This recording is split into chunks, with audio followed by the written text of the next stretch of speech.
autograft procedure versus partial repair? Thank you, Prof. Chairman.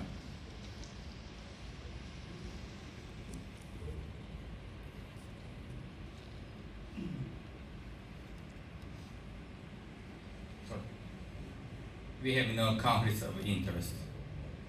Operative repair of massive rotated craft tear is technically difficult. The difficulty can be due to negative factors of tendon healing, such as fatty degeneration, muscular atrophy, poor tendon quality, and tendon retraction. Hence, surgeons often face the dilemmas in selecting appropriate treatment option. In a previous study, we compared fascial auto patch procedure and partial repair in the treatment of massive rotated calf tears with retarded stage 3 or 4 fatty degeneration of supraspinatus and infraspinatus, which we named low-grade massive RCT. The result of the patch procedure was significantly superior to those of the partial repair group. In addition, we did the patch procedure for the severe shoulders with a Guttari stage 3 or 4 of the supraspinatus and infraspinatus, which we named high-grade massive RCTs. The result of the high-grade massive RCTs was significantly inferior to those of the low-grade massive RCTs. However, these are mid-term results, and hence we continue to follow up on the three groups. We aim to investigate long-term clinical and structural outcome in the three groups at minimum 7 years follow-up. The low PR group means patients undergoing partial repair for low-grade massive RCT. Low PG group means patients undergoing patch procedure for low-grade massive RCTs. High PG group means patients undergoing patch procedure for high-grade massive RCTs. This slide shows the patient's numbers and median long follow-up periods in the three groups. This slide shows the similarities and differences in the two surgeries. Please talk to me after this session for details. We use the Canson score and for clinical evaluation and MRI evaluation, especially focusing on the details of the infraspinatus for force coupling between the subscapularis and the infraspinatus. Regarding the characteristics, there are no significant differences except follow-up period, medial to lateral tear size, and GFDL in the three groups.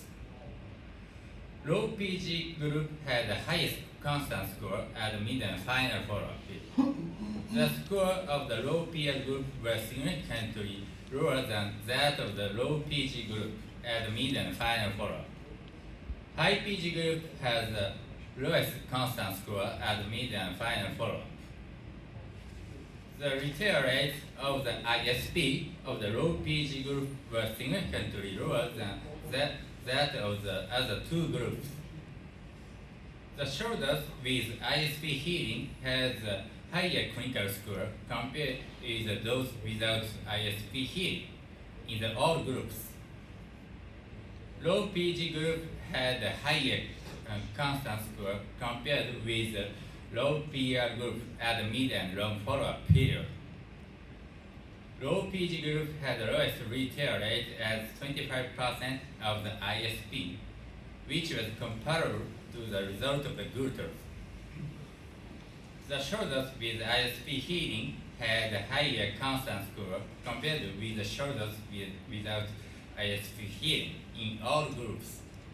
Considering these results, we think the patch procedure is beneficial for moderate risky cases such as low-grade massive RCTs. High PG group has the lowest constant score at the mid and long follow-up period, so the patch procedure is not suitable for severe cases such as high-grade massive RCTs.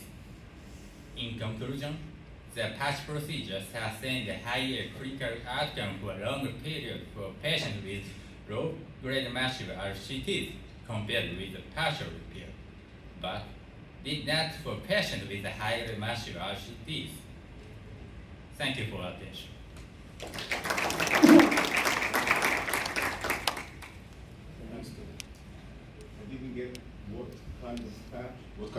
used? Partial and autograft. And did you fold it several times, or what? How many layers used? Two-fold.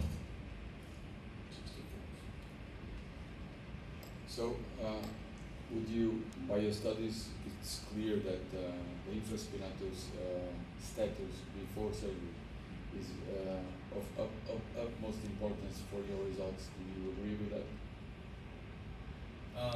So we want the partial repaired value, and at first we compare the two surgery at the similar level, and so but during the follow-up period, we found the patch procedure may be superior to the partial repair, and so we tried to go for the high risky cases, but so we found the patch is not suitable for the high risk cases such as shoulders with a glutaric stage 3 or 4 of the both calf muscles.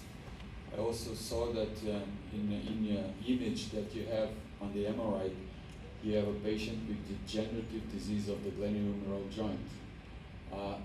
What were your exclusion criteria for those patients? So we did the patient for the severe cases, but all patients has a positive tangent sign, and so but we found that safety cases the glutaric stage 3 or 4 of the supraspinatus, and but the stage 1 or 2 of the infraspinatus is restored after repairing. You operated on patients with degenerative disease of the glenohumeral joint? Yeah. We have patients without no severe Hamada 3, Hamada 1 or 2. Only? Yes. Thank you. We exclude Hamada over 3. Any more questions? So we came to the end of our, thank you. Yes. We came to the end of our free paper session. Thank you very much for being present, and congratulations to the presenters.